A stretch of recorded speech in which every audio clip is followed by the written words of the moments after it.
Good evening students. आज हम बात करेंगे श्री गुरु हरगोबिंद साहिब जी, the sixth Guru of the six तथा सिख धर्म का रूपांतरण।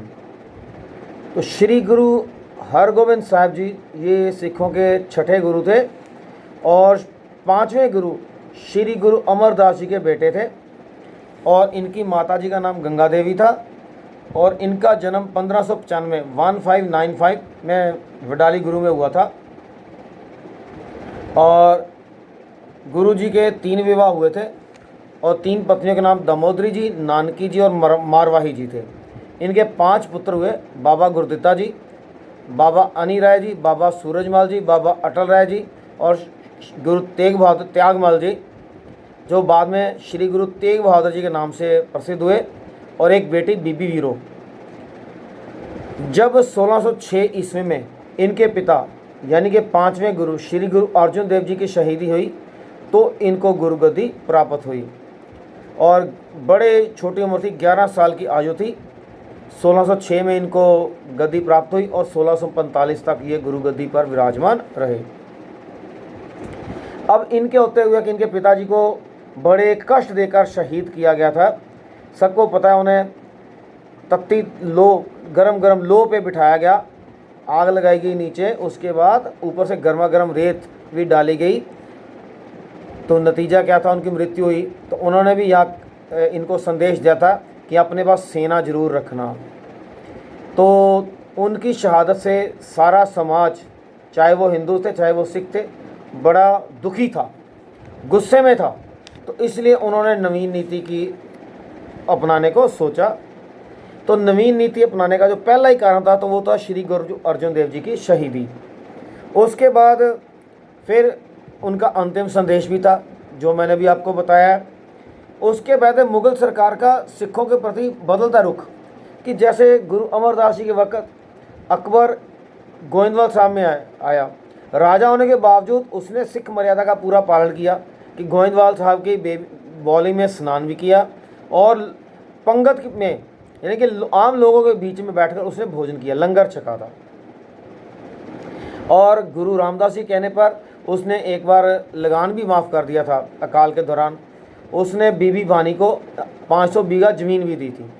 लेकिन जब जहांगीर आया तो वो नक्शबंदी आंदोलन, जो कि मुसलमानों का कट्टरवादी आंदोलन था, उसके प्रभाव में था। तो उसने गुरु अर्जुन देव जी को शहीद किया था। उसके बाद मौका मिला, उसने गुरु हरगोबिंद साहब को ग्वालियर के किले में कैद भी कर लिया था। तो लेकिन बाद में जब उसे अपनी गलती का एहसास हुआ तो उसने उनको छोड़ा। लेकिन अब गुरुजी भी समझ गए कि अकेली भक्ति से काम नहीं चलेगा, भक्ति के साथ शक्ति की भी ज़रूरत रहेगी। तो फिर अब गुरुजी जो थे वो जहाँ संत थे, संत के साथ संत सिपाही भी बन गए और उनकी साहसिकता, रोमांचक कार्य जैसे शिकार खेलना, घुड़सवारी करना, ऐसे कामों में रुचि भी हो गई। दूसरा था कि देखिए, श्री गुरु अर्जुन देव जी शहीद हुए, ठीक है, लेकिन जब बाबर ने सैयदपुर में हमला करके कत्लेआम किया था तो श्री गुरु नानक देव जी ने बड़े सख्त शब्दों में उसे लताड़ा था और उन्होंने परमात्मा को भी उलाना दिया था कि एती मार पई को लाने तैकी दर्द ना आया। उन्हें लोधी शासक जो कि बड़े करप्ट थे उनको भी ताड़ना की थी। फिर जब शेरशाह सूरी से पराजित होकर जो हुमायूं है वो गुरु अंगद देव से मिला तो तलवार उठा ली। तो गुरु अंगद देव ने लड़ताड़ा कि शेरशाह सूरी के वक्त तो तलवार निकली नहीं, अब मेरे ऊपर चला रहे हो। तो जो जितने भी पुराने गुरु थे वो अत्याचार के खिलाफ आवाज़ उठाते रहते थे। तथा अब 5 गुरुओं की मेहनत, उनके शिष्यों की मेहनत के कारण जो सिख धर्म था अब काफ़ी विकसित हो चुका था। और अब क्योंकि मुग़लों के अत्याचार के कारण लोग तो आगे बड़े दुखी थे, तो जब लगा कि गुरुजी उनके खिलाफ संघर्ष करने लगे हैं तो जाट लोग जो कि बड़े बहादुर जाति थी वो भी सिख बनने शुरू हो गए। तो इनके कारण इनको नवीन नीति अपनानी पड़ी। इनकी नवीन नीति के लक्षण क्या थे? इन्होंने पहले तो 2 तलवारें धारण की, मीरी और पीरी। मीरी संसारिक नेतृत्व का प्रतीक थी और पीरी धार्मिक नेतृत्व का प्रतीक थी। कि कहते हैं कि जो गुरु घर में धर्म और तथा संसारिक सुखों का मिश्रण जो वो होगा। अब तो कहते हैं कि देग और तेग कि एक थी जो गुरु को जो निर्दोषों की रक्षा के लिए, और दूसरा जो निर्दोषों पर अत्याचार करते हैं उनको दबाने के लिए। फिर गुरु जी ने राजसी चिन्ह भी हासिल कर लिए, कलगी भी धारण कर लिए, उन्होंने माला पहना त्याग कर दिया और राजसी छत्र का भी प्रयोग किया। उपाधि सच्चा बादशाह उसकी उपाधि धारण की। कहते हैं उनके 60 अंगरक्षक थे और राजसी ठाठ बाट को उन्होंने बढ़ावा दिया। फिर गुरु जी भी क्या गए थे जो श्री गुरु अर्जुन देव जी कि जब आप दसवंत देते उसमें घोड़े भी अर्पण करें, तो उन्होंने कहा घोड़ों के साथ शस्त्र भी अर्पण कीजिए, शस्त्र भी दान में दीजिए। तो लोगों ने बहुमूल्य घोड़े और शस्त्र भी देने शुरू कर दिए थे। फिर सेना का संगठन हो गया। एक पठान पैदा खां भी आया, तो इन्होंने 500 पठान जो थे वो 500 बहादुर योद्धा इनकी सेना में भर्ती हो गए। 100 की 5 टुकड़ियाँ थी, प्रत्येक टुकड़ी को एक बाबा विजी जान जी, दूजा पिराना, तीसरा जेठा, पैरा और लंगा के नेतृत्व में रखा और प्रत्येक सैनिक को एक घोड़ा व शस्त्र दिया जाता था। बदले में मुफ्त था भोजन तथा कपड़े दिए जाते थे। दाबिस्तान मजाहिब का लेखक है अर्दिस्तानी। वो कहते हैं कि गुरुजी के पास 800 घोड़े, 300 घुड़सवार था, 60 बंदूकची भी थे। तो इन द मीन टाइम जो पठान थे उनकी क्योंकि मुगलों से लागतबाजी रही है, तो वो भी अपने कुछ साथियों के साथ गुरु हरगोबिंद साहिब जी की सेना में शामिल हो गए थे। फिर गुरु जी की दिनचर्या में परिवर्तन कि कहते पहले गुरु जी ने गोल्डन टेम्पल जाना, माथा टेकना, अरदास करनी, उसके बाद शिकार के लिए निकल जाना, घुड़सवारों पे शिकार के लिए निकल जाना, और फिर अकाल तख्त पे बैठ के उन्होंने दंगल करवाने। अब्दुल्ला और नथामल ये वीर रस जोश भरे गानों गीत गाते थे और ये जोश। उसके बाद अब सिखों का नहीं भाई, मांस भी खाओ और शिकार भी करो, और सामूहिक तौर पर प्रार्थना करनी शुरू कर दी। इसके अलावा इन्होंने श्री हरिमंदिर साहब के बिल्कुल 100 मीटर दूर एक नया चबूतरा बनाया जिसे बाद में अकाल तख्त यानी कि ईश्वर का सिंहासन, ईश्वर वो रखा गया। वहाँ पर राजनीतिक गतिविधियों का संचालन किया जाता था। वो यहाँ पर बैठ के कहते सैनिकों की कुश्तियाँ देखते, उन्हें प्रशिक्षण, अन्य कार्यों का निरीक्षण करते। तो फिर कई बार झगड़ों का निपटारा भी वहीं पर हो जाता था। नतीजा क्या था कि लोगों ने मुगलों की अदालतों में जाना ही छोड़ दिया क्योंकि उनको सस्ता व सर्वप्रिय न्याय जो था वो मिलना शुरू हो गया था। अब सिखों ने गुरुजी को अपना बादशाह भी समझना शुरू कर दिया। ठीक है, तो उसके बाद फिर अमृतसर की किलेबंदी, उन्होंने अमृतसर में एक लोहगढ़ मतलब आयरन कैसल ऑफ आयरन 1609 में ईस्वी में एक किला भी बनवाया जो आज भी गुरुद्वारा की शक्ल में है। और उसके बाद फिर अमृतसर की 4 दीवारी करवाई गई थी, जैसे हाल गेट, हाथी गेट, लोहगढ़ गेट। तो इसके साथ पहले पहले दीवार हुआ करती थी, अब दीवार गिर चुकी है उसकी, लेकिन वो पहले पहले दीवार बड़ी ऊंची दीवार हुआ करती थी ताकि कोई भी बाहर से आक्रमण ना हो सके। गेट इनके बंद कर दिए जाते थे, जैसे हाथी गेट देखो, इनके वो गेट हमने वो पिलर्स देखे ही हैं। तो अभी जो रास्ता खुला हुआ है, लेकिन वो पहले दीवार होती थी सब तरफ, बड़ी ऊंची दीवार थी जिसको कि लांघना बड़ा ही मुश्किल था। अब कुछ लोग इनकी आलोचना करते हैं, कुछ लोग इनकी सराहना करते हैं। तो पहले हम आलोचना को ले लेते हैं।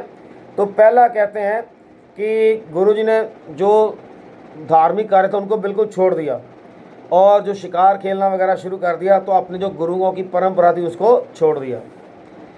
फिर डॉक्टर ट्रम्प तो कहते हैं कि राजनीतिक आकर्षण और शस्त्रों की चमक ने उन्हें धार्मिक तथा आध्यात्मिक नेतृत्व के सच्चे मार्ग से विमुख कर दिया। और कहते हैं कि गुरुजी राजनीतिक गतिविधियों में इतने सम्मिलित हो गए कि उन्होंने अपनी कोई श्री गुरु ग्रंथ साहब में अपनी कोई शब्द ही दर्ज नहीं कराए। फिर वो उन्होंने कहा विधि चंद जैसे लूटमार करने वाले अपराधी किस्म के लोगों को अपनी सेना में भर्ती किया और साधु स्वभाव को छोड़कर उन्होंने बदला लेने की नीति अपना ली। लेकिन अब जो इसके पक्ष में बात है कि ये जो नवीन नीति थी परिस्थितियों के अनुकूल थी ना। अगर जहांगीर भी अकबर की तरह समझदार रहता, वो भी सबका इज्जत करता, ना कट्टरवादी होता, ना श्री गुरु अर्जन देव जी को शहीद करता, तो ये नई नीति नहीं अपनाई जानी थी। फिर गुरु जी ने जो नीति अपनाई है शस्त्रों की चमक दमक के कारण नहीं, बल्कि उन्होंने आने वाले समय को सोचा कि अब मुगल सम्राट जो है वो कट्टर होते जा रहे हैं और इसलिए इनका मुकाबला करना जरूरी है। लेकिन इसका मतलब ये भी नहीं कि वो धार्मिक गतिविधियों से विमुख हो गए थे। तो वो प्रातःकाल हरिमंदिर साहब के सरोवर में स्नान करते थे, फिर हरिमंदिर साहब जाते थे, वहाँ पर लोगों को उपदेश भी देते थे और सिख धर्म के प्रचार के लिए उन्होंने भी दूर दूर तक अपने शिष्य भेजे। तो कोई कहते विधि चंद जैसे अपराधी किस्म को व्यक्ति को शामिल किया, ठीक है, उसकी बैकग्राउंड जो भी हो, लेकिन वो आए गुरु जी के चरणों में आए और उन्होंने सत्य का साथ देने के लिए मुगलों के साथ लड़ाई शुरू कर दी थी। तो इसलिए